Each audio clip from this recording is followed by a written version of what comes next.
Dobrodošli, dragi moji, ponovo na kanal Aurorine kuhinje. Danas pravim jednu predivnu pogaču.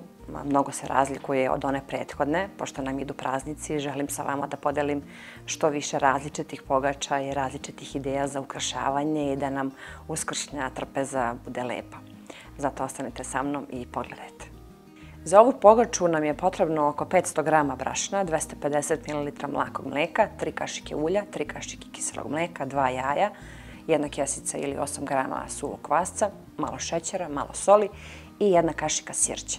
I treba nam putar za premazivanje. Stavit ću prvo mleko i kvasac da nam nadođe. Kvasac i šećer, kao svaku pogaču kad pravimo. U nadošli kvasac stavit ću 2 cijela jaja. Može jedno, naravno, ali meni je lepše kad stavim 2. Ulje. 1 kašika mala sirće. Kiselo mleko. Sad ću da dodam brašno i so. 1 kašičicu soli. I sad ćemo to lepo da umesimo.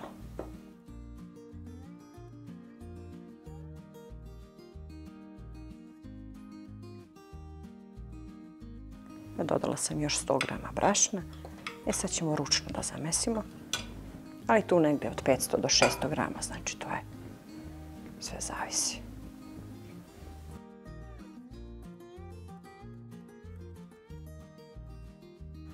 Sad ću malo na sto lepo da umesim testo. Kad je dobro umesim, onda ćemo da je ostavimo 30 minuta da naraste.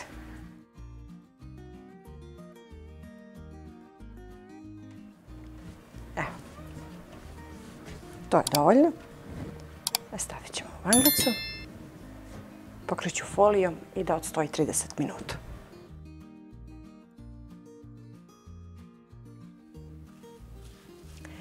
Testo je naraslo, podelila sam na 5 jednakih lopti i sad ćemo ovako da ostavimo 5 minuta da malo samo odmori testo. Ne pravimo sad pogaču u tepsiju, već u ovaj kalup. Dimenzija je 26 cm. I bitno je da stavimo malo ulja, vrlo malo, i papir na dno, jer ćemo sad ovdje da razlačimo pogaču. Samo da sačekamo par minuta. Sad možemo da razlačimo jednu po jednu loptu.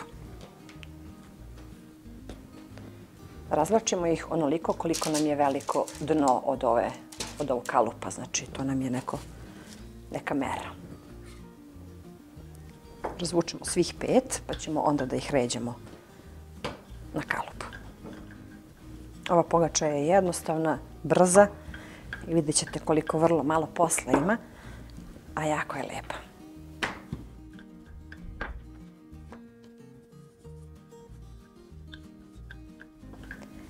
Sad kad sam razvukla i 5, sad premazujemo puterom svaku koru. Ovako na sobnoj temperaturi je puter bio i premazujemo.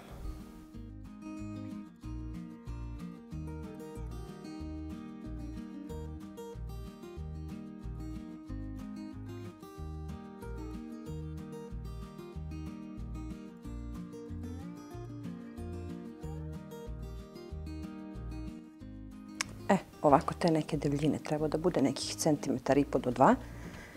I ja ću sad malo da skratim ove vrhove da bi stalo u ovaj kalup od 26 cm. Vi ukoliko imate kalup veći za još 1 cm, vi možete slobodno da stavite. Ali meni je ovo višak. Sad je prebacujem ovdje na ovaj kalup. To je ta dimenzija. Sad odredimo centar, sredinu, čisto da znamo da ćemo odatle da sečemo. I sad sečemo do kraja.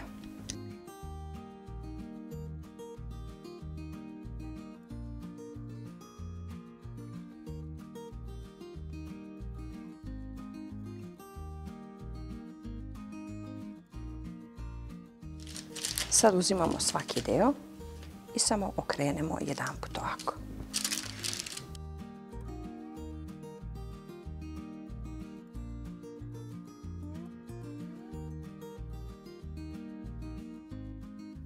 Sad je potrebno da svaki deo ovde zasečemo, znači skroz do kraja, nekih 2 cm, svaku ovu.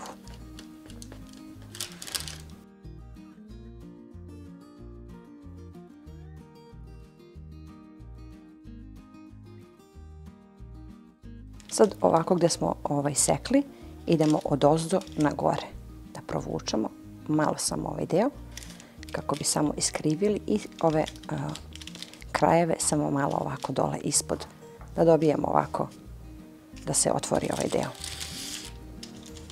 Znači odozdo na gore i malo samo ovako i savijemo krajeve.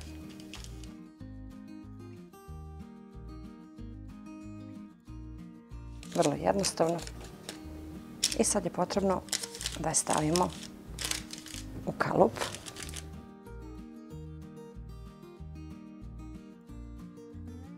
I sad ako imamo nešto oštro, ja imam ovaj žilet i sečem ovako u krstić, pažljivo, lepo i još na polovine. Tako. Ako imate oštro nešto, ako ne, može žilet, on je najbolji. I sad ću od ovo malo testa što je ostalo da napravim sredinu. To možete vi proizvoljno onako kako vi volite. Ja ću jedan mali rolat, samo kao jednu ružicu da stavim. To možete sami po izboru. I sad ću ovaj deo da isečem ovde.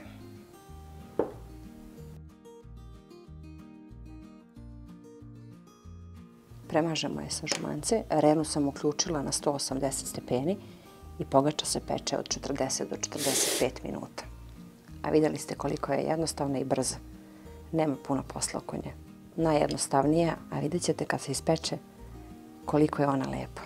Sad stavljamo susam ovako na ivice, na krajeve samo, kao latice. Ova je puno jednostavnija od one prethodne pogače koja je stvarno zahtevna, a ovo isto dobijamo prelepu svečanu pogaču, znači da li je uskršnja, da li ili za bilo kakve prilike, stvarno je lepa.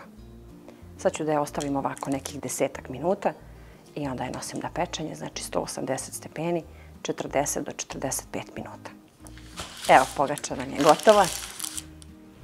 Pokreću je krpom i onda se vidimo za par minuta.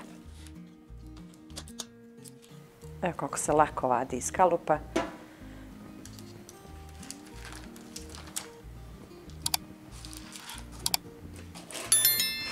Evo vidite kako je ona lepa. I odozdo sva je listava mekana, što je najbitnije. Stvarno je lepa. Prelepa je. Sad ćemo da uzmemo ovde. Sva je na listiće.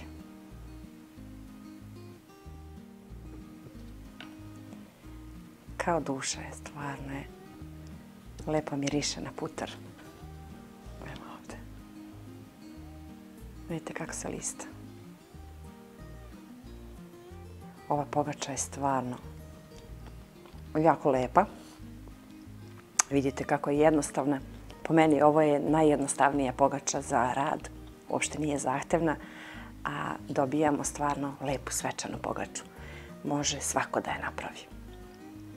Ja se nadam da će i ova pogača da vam se sviđa. Ja stvarno volim da radim sa testom, kao što sam rekla, najviše pogače. Pa se nadam da će u buduće da vam pokažem još neku ideju, da nam bude onako svečana trpeza kad god nam zatreba.